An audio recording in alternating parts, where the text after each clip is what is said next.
Agriculture has been one of the greatest developments that let us progress as a society. If it weren't for farming, we humans would still be roaming the earth, scavenging for food and other necessities to live by. As of the moment, the world's largest farm is the MUDANJIANG city mega farm that produces dairy and is located in Heilongjiang, China. This farm boasts an astonishing 22,500,000 acres and was established back in 2015 as a solution to the Russian ban on dairy products. Farming for livestock is popular in the agricultural industry, but did you know there are certain farms out there that breed and grow several unlikely materials and animals? Find out more, watch until the end of the video. How are you doing, guys? Have you been fully vaccinated yet? Welcome back to our channel, where the topic of today's video is about the strangest farms around the world. You won't believe what kind of product they farm in the last one. One last thing before we get to that, kindly give a thumbs up on today's video, and while you're at it, subscribe to our channel with the notification bell on so you won't miss out on our newest uploads. Without further ado, we're presenting to you a list of the strangest farms around the world.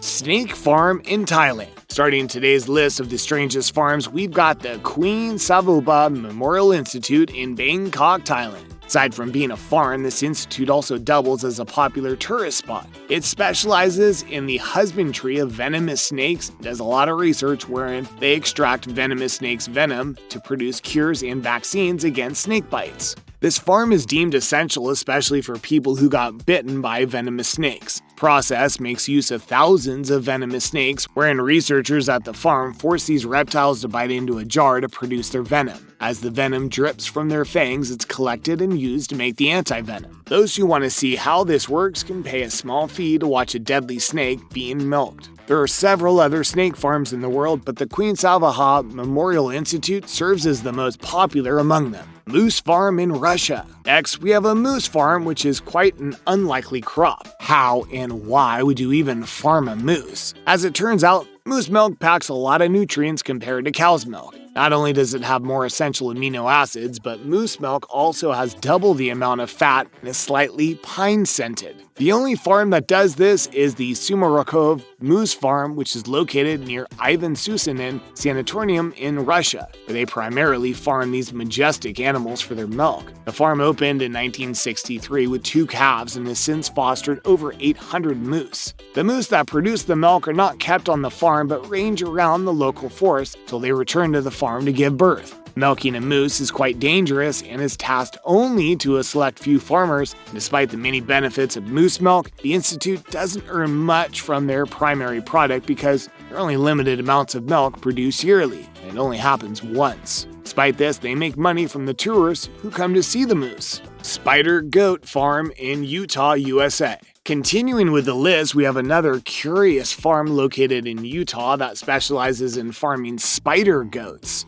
At first glance, you'd think this is an ordinary run-of-the-mill farm with goats, since these animals are quite popular farm friends. But what makes these goats different is their milk. As it turns out, spider goats, from the name itself, produce super strong spider silk. They're regular goats who are genetically engineered and fused with the gene of a golden orb spider. Upon milking the goats, the spider silk protein is extracted and used to make things like incredibly tough body armor, fishing line, or artificial ligaments and tendons. Once purified and turned into fibers known as biosteel, the silk proteins are up to 10 times stronger than steel of the same thickness and can be stretched up to 20 times its length without breaking. Scientists first grew an interest in the properties of the drag silk spiders used to break their fall. Stronger than Kevlar, can be used in surgery. Bird Nest Farm in Indonesia. Birds are common anywhere and everywhere, but what's uncommon is eating birds' nests. Next on the list, we have a farm that's propagating birds' nests, and would you believe this is actually a pretty popular delicacy that's quite expensive. As the main ingredient of the bird nest soup, this delicacy costs anywhere from $2,500 to $10,000 per kilogram, resulting in a single bowl of soup that will set you back anywhere from $30 to $100. The nest soup is practically made almost entirely from the spit and saliva of swiftlet birds used to create their nests. It's expensive since it's quite hard to procure this item because the nests of these birds are located in hard-to-reach places aside from the declining population of these animals. 3 times a year, swiftlets build nests out of their sticky saliva on cave walls and cliff sides where they raise their young. the high cost of these saliva nests that make birds' nest soup so expensive. Luckily, some farms in Indonesia have opted to build often large concrete structures resembling houses with plenty of space inside for the nest to be built on. Instead of destroying the nest before chicks have hatched, the farmers wait until the breeding season's over, which helps to keep the swiftlet population up. Leech farm. Yes, you heard that right. Another curious animal being bred in farms are leeches, which have been used for many years because of their medicinal benefits. Back then, it was considered one of the worst jobs in the world was collecting leeches, since you need to gather them from waterways where they naturally live. If not that, you have the option to wade into a pond and wait until they latch onto you. Once a leech is latched onto the collector, had to wait until they were fat with blood before picking them off. Because they feed on blood, leeches produce a powerful anticoagulant to keep the blood flowing.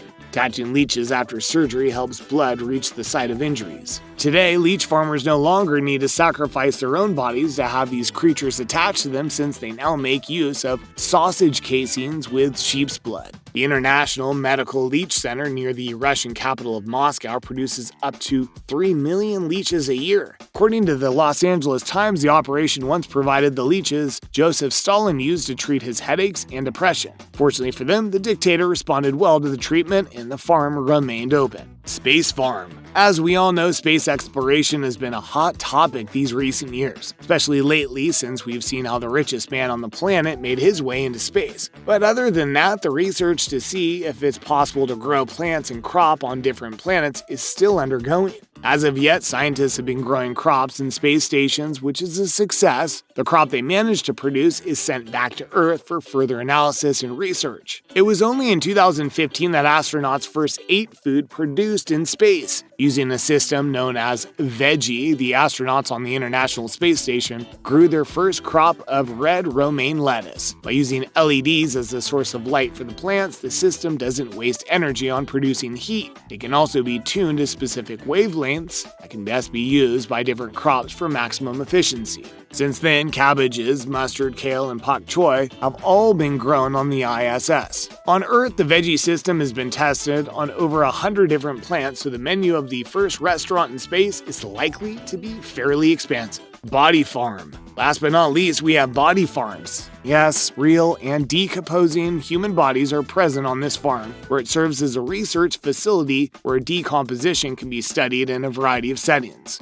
First conceived by anthropologist William M. Bass in 1987 at the University of Tennessee in Knoxville, Tennessee, this farm aimed to gain a better understanding of the decomposition process, permitting the development of techniques for extracting information such as the timing and circumstances of death from human remains. Body farm research is of particular interest in forensic anthropology and related disciplines, and has applications in the fields of law enforcement and forensic science. By placing the bodies outside to face the elements, researchers can get a better understanding of the decomposition process. In the U.S., 7 facilities serve as body farms, the largest one being at FREEMAN Ranch, which boasts 26 acres run by Texas State University. There are also similar facilities that are also operational in Australia and Canada. And since we're out of time, we'll be wrapping up today's episode about the strangest farms around the world. Hopefully you enjoyed and learned a lot in watching today's video as much as we did making it. Before you go, don't forget to click on the like button and subscribe to our channel with the notification bell on so you won't miss any of our new releases. We've got a lot of other interesting videos up on our channel for you to choose from. Thanks for watching today's video, and we'll see you again at the next one.